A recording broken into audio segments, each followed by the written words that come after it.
as soon as you met Clive, you'd started to talk about a family wanting children. Yeah, that's correct. We kind of we met in October 1999, and then we didn't really spend much time apart after then. Actually, it was just amazing. We knew straight away that we were going to get married and have children. And start family. And so it was devastating for the both of you to find out that this wasn't going to be something that was going to happen naturally. You were going to need some sort of medical assistance in order to fall pregnant. And in 2013, the NHS funded you to have 3 cycles of IVF. Yeah. We've spoken to people that have been through that process. You've got many stages. First finding out that this is your option facing you, then going through it. Yeah. Incredibly tough and difficult. And you had 2 unsuccessful attempts, which was devastating for you. Yeah, it is devastating. The first one is kind of, I suppose, almost easier. If you're not successful, then you think, OK, so this is the first. And then, you know, the second one, I actually had a positive test when we tested me for being pregnant, so that was fine. And then I lost it and wasn't pregnant anymore. I don't know whether it's too early to call that a miscarriage, but and then to find that the final cycle, you know, that there's a possibility that these embryos might be destroyed. It's really, you know, very, very tough.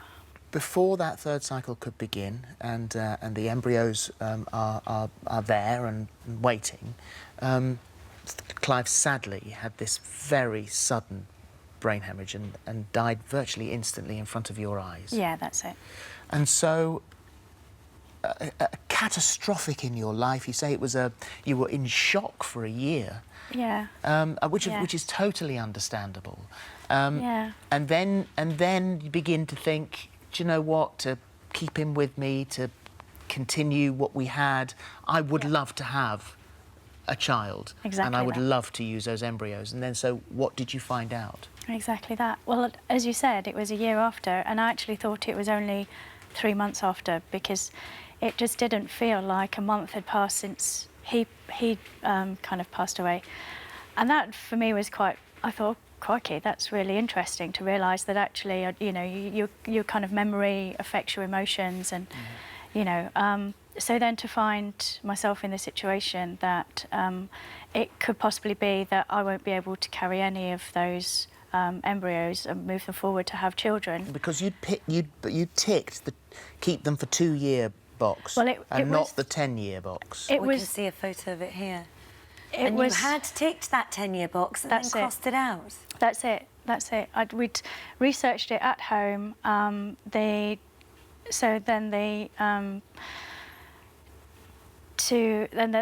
period of storage is 10 years that people can have their embryos stored for. When I went through the paperwork, when myself and Clive went through the paperwork at the centre, then they advised us to choose 2 years due to so you ticked the 10-year NHS box. funding. Right. Yeah, I think we'd written 10 years as well in there, and we'd crossed it out and then put 2 years instead. And this all becomes incredibly important now, because you're fighting for this. You are fighting to make sure that those embryos aren't destroyed and that you can continue with this process and hopefully one day be carrying Clive's baby.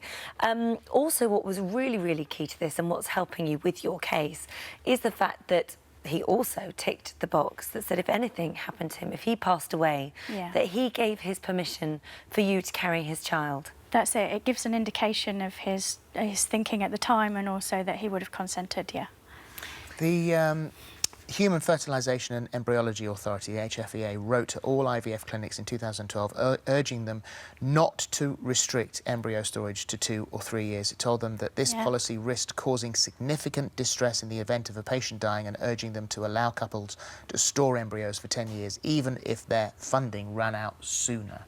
That's it. And to be perfectly frank, it does cause significant distress to have to go through that. How easy would it be, rather than, because this is going to go through the courts, you've got to go through all of this again, that's right. for them just to say, and I know this is a very simplistic thing to do, but I'm sure there'll be people thinking this, why don't they just say, OK, all right, well, we can do this for you? And absolutely, why couldn't it be common sense at the time? why can't they do that, you know? Or why couldn't they simply have a sentence on the form that says, if either of you pass away, would you consent to the embryos remaining in storage? Simple. It doesn't have to be this complicated or difficult. And this court case is approaching. How confident are you feeling of the outcome?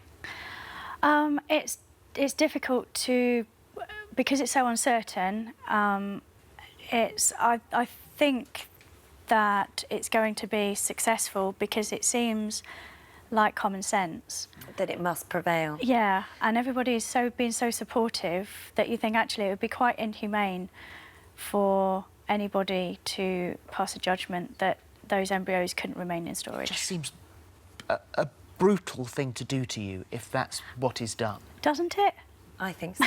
I think so. And then, of course, if you win this court case, then you start the process of IVF again, and that may not be successful either. So this is a continuing challenge for you, isn't it? It is. It's kind of been a very, very long-winded way of me having children, which is what it's about. Yeah. Ultimately, it's about people, and it's about people being happy and their rights to have children, etc. And Clive would want you to have his baby. Clive wanted me to have children, definitely. Yeah. And he would want me, absolutely, there's no question about it. Good luck, Samantha. Yeah, Thank we you. wish you all our love and Thank support you. as well. Thank you. For more of the same, just click here, and don't forget you can subscribe for even more of these amazing videos exclusive to our channel. So you wouldn't give up this lifestyle unless it was a matter of life and death, but it kind of is, isn't it? That is what it is. It can. I think, I mean, you know, with the growth hormone, there are people that inject up to 10 IUs a day. I inject 1 IU a day, which is such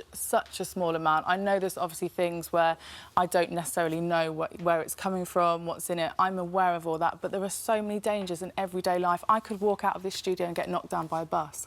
That is the risk you take.